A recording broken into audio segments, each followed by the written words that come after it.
ಪಂಚಾಯಿತಿಗಳಲ್ಲಿ ಸ್ವಚ್ಛ ವಾಹಿನಿ ನೌಕರರು ಅಂತಂದೇಳಿ ಕೆಲಸ ಮಾಡ್ತಾ ಇದ್ದಾರೆ. ಅಲ್ಲಿ ಚಾಲಕರಾಗಿ ಮತ್ತು ಅಲ್ಲಿ ಕಸ ವಿಲೇವಾರಿಯ ಕೆಲಸವನ್ನು ಮಹಿಳೆಯರು ಮಾಡ್ತಾ ಇದ್ದಾರೆ. ಬಹುತೇಕ ಎಲ್ಲರೂ ಕೂಡ 100% ಮಹಿಳೆಯರು ಈ ಕೆಲಸ ಮಾಡ್ತಾ ಇದ್ದಾರೆ. ಇವರನ್ನು ಗ್ರಾಮ ಪಂಚಾಯತ್ ನೌಕರರು ಅಂತಂದೇಳಿ ಪರಿಗಣನೆ ಮಾಡಬೇಕು.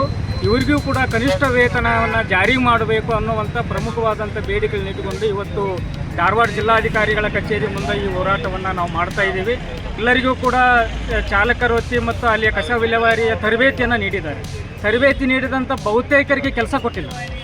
ಕಡ್ಡಾಯವಾಗಿ ಅವ್ರಿಗೆ ಕೆಲಸ ಕೊಡಬೇಕು ಅನ್ನೋದು ಕೂಡ ನಮ್ಮ ಪ್ರಮುಖವಾದಂಥ ಬೇಡಿಕೆ ಇದೆ.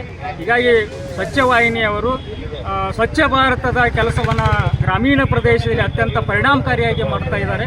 ದೇಶದಲ್ಲಿ ಸ್ವಚ್ಛ ಭಾರತದ ಕಾರ್ಯಕ್ರಮ ಪರಿಣಾಮಕಾರಿ ಆಗ್ತಾ ಇರೋದು ಈ ನೌಕರರಿಂದ. ಹೀಗಾಗಿ ಇವರನ್ನು ನೌಕರರಂತ ಪರಿಗಣಿಸಬೇಕು, ಇವರಿಗೆ ಕನಿಷ್ಠ ವೇತನ ಕೊಡಬೇಕು ಮತ್ತು ಎಲ್ಲರನ್ನೂ ಕೆಲಸಕ್ಕೆ ತಗೋಬೇಕು ಅಂತಂದೇಳಿ ಈ ಹೋರಾಟವನ್ನು ಮಾಡ್ತಾ ಇದ್ದೇವೆ. ಮಾನ್ಯ CEO ಅವರಿಗೆ ಈ ಒಂದು ಮನವಿ ಪತ್ರವನ್ನು ಸರ್ಕಾರಕ್ಕೆ ಕೊಡ್ತಾ ಇದ್ದೇವೆ.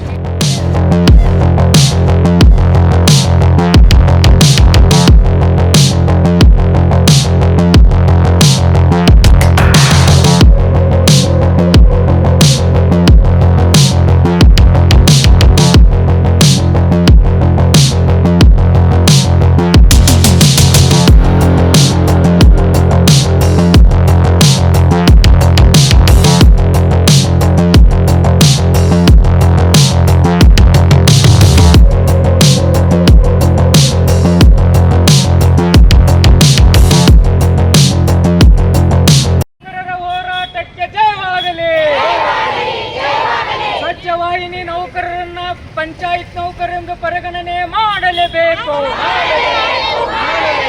ಕನಿಷ್ಠ ವೇತನ 31,000 ಜಾರಿ ಮಾಡಲೇಬೇಕು. ತರಬೇತಿ ನೀಡಿದ ಎಲ್ಲ ನೌಕರರನ್ನ ಕಡ್ಡಾಯವಾಗಿ ನೇಮಕ ಮಾಡಿಕೊಳ್ಳಲೇಬೇಕು.